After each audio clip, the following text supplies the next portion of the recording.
अस्सलाम वालेकुम दोस्तों, कैसे हैं दोस्तों। डेटा बेसिस के एडवांस कोर्स की एक नई वीडियो में मैं आप सब लोगों को खुशामदीद कहता हूं।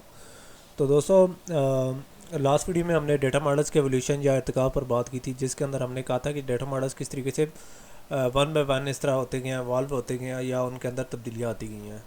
तो सबसे पहले जो हमने जीन देखी थी या जनरेशन देखी थी वो थी फाइल सिस्टम की, जो कि डेटा बेसिस के अंदर नहीं आती, लेकिन हमने उसे कंसिडर किया था कि ये पहली जनरेशन थी। उसके बाद हमने फाइल सिस्टम जिसमें हमारे मैनुअल भी हो सकते हैं या उसके बाद हमारे कंप्यूटराइज बेस्ड फाइल सिस्टम थे, ठीक है। उसके बाद हमारी जो सेकंड जनरेशन की बात जो हमने की थी वो हमने बात की थी हायरार्किकल और नेटवर्क मॉडल्स की। तो आज हमारा टाइम आ गया तो हम हायरार्किकल मॉडल्स की डेटा मॉडल्स की बात करते हैं कि हायरार्किकल डेटा मॉडल्स कौन से डेटा मॉडल्स होते हैं। जैसा कि इनके नाम से पता है, ये विरासती डेटा मॉडल या हायरार्किकल डेटा मॉडल्स इन्हें कहते हैं, ठीक है। तो बगैर कोई टाइम ज़ाया किया आज की वीडियो स्टार्ट करते हैं। तो दोस्तों, ये हमारी चूँकि सेकंड जनरेशन थी, ठीक है, यानी जो पहले प्रॉपर डेटा मॉडल्स आए थे वो यही डेटा मॉडल्स थे।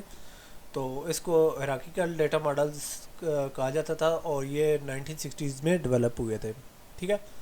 तो ये जो हुए थे ये बहुत बड़े कम्प्लेक्स यानी किस्म के या पेचीदा किस्म के मैन्युफैक्चरिंग प्रोजेक्ट्स थे, जैसे कि अपोलो रॉकेट का था, ठीक है, जिसने 1969 में चांद के ऊपर लैंड किया था, ठीक है। उस तरह के जो बड़े बड़े प्रोजेक्ट्स थे, ठीक है, और उनके डेटा की उनके इतना बड़ा डेटा यानी इतने बड़े प्रोजेक्ट इतने बड़े डेटा को मैनेज करने के लिए डेवलप किए गए थे, ठीक है। तो इसे हम हायरार्किकल डेटा मॉडल्स भी कहते हैं, ठीक है। और logical structure of model is upside down tree. तो जैसा कि आप लोग सॉफ्टवेयर इंजीनियरिंग के अंदर देखते हो रहे होंगे कि पहले पेरेंट होता है फिर चाइल्ड होता है, यानी अपसाइड डाउन ट्री। तो इसका भी यही हिसाब किताब होता है, पहले पेरेंट फिर उसके चाइल्ड होते हैं, ठीक है। तो इसकी यानी स्ट्रक्चर किस किस्म का होता है तो वो बात करते हैं।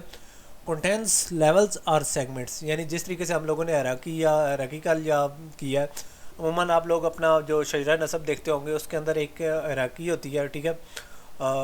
यानी एक विरासती सिस्टम होता है जिसमें आपके दादा सबसे ऊपर होते हैं, उसके नीचे आपके वालिद, उसके नीचे आप, उसके नीचे आपके बच्चे और उससे नीचे आपके पोते, यानी इस तरीके से एक सिस्टम चलता है। तो ये सेम है हायरार्किकल में भी, इसी तरीके से हम ये कह सकते हैं कि कौन से लेवल पर कौन सा शख्स है। तो सेम यही चीज़ होती है हायरार्किकल डेटा मॉडल्स में। तो उसमें हम कह सकते हैं कि इसमें लेवल्स या सेगमेंट्स होते हैं, ठीक है। तो सेगमेंट क्या होते थे? Segment is equivalent to file systems record type, यानी जो सेगमेंट होते थे उनको हम रिकॉर्ड टाइप कह सकते हैं। मतलब अब पेरेंट है तो मेरे पेरेंट का डेटा वहाँ होगा, और चाइल्ड हूँ यानी मेरे मेरे अंदर मेरा डेटा, मेरे चाइल्ड पर मेरे बच्चों का डेटा, या इस तरीके से हम हर एक का रिकॉर्ड होता है। तो हम उस रिकॉर्ड को सेगमेंट कहते थे, यानी हायरार्किकल मॉडल में।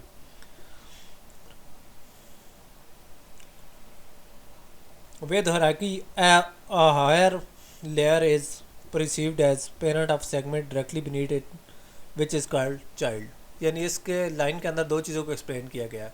यानी एक सेगमेंट है या एक लेवल है, ठीक है, उससे ऊपर वाला सेगमेंट उसका पेरेंट होगा और उससे नीचे वाले पेरेंट उसके जो लेवल या सेगमेंट होगा वो चाइल्ड होगा। यानी हायरार्की यानी अपनी हम विरासत में भी देखते हैं, जो हमारे बड़े हैं उनको हम अपने पेरेंट्स कहते हैं, या और जो हमारे बच्चे हैं या जो हमारे हमसे निचले लेवल पर आते हैं हम उनको कहते हैं चाइल्ड कहते हैं। तो सेम केस हमारा रिकॉर्ड्स के अंदर भी होता था, यानी इससे जिसका लेवल ऊपर होता था वो नीचे वाले का पेरेंट होता था, और जिसका लेवल नीचे होता था वो उसको कहा जाता था कि ये इस पेरेंट का चाइल्ड है, ठीक है। तो the model depict sets of one two many relationships between a parent and it's child segments.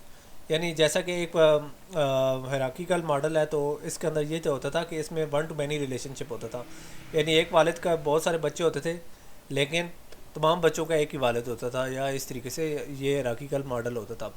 यानी इनमें वन टू मैनी रिलेशनशिप होता था, यानी इनके सेगमेंट्स के अंदर या इनके फाइल रिकॉर्ड्स के अंदर, ठीक है। तो एक पेरेंट के बहुत सारे चाइल्ड हो सकते थे लेकिन एक चाइल्ड का एक ही पेरेंट होता था। तो दोस्तों, ये एक छोटी सी वीडियो थे हायरार्किकल डेटा मॉडल्स की। इंशाल्लाह फिर जब हम कभी कवर करेंगे तो हायरार्किकल डेटा मॉडल्स को कवर करेंगे। तो आज के लिए यही काफ़ी है। इंशाल्लाह नेक्स्ट वीडियो में हम इस तरह करेंगे कि नेटवर्क डेटा मॉडल्स को भी थोड़ा सा कवर करेंगे, اور اس کے بعد ہم ریلیشنل اور باقی ڈیٹا ماڈلز پر بھی بات کریں گے. تو نیکسٹ ویڈیو تک مجھے اجازت دیجیے. اللہ حافظ.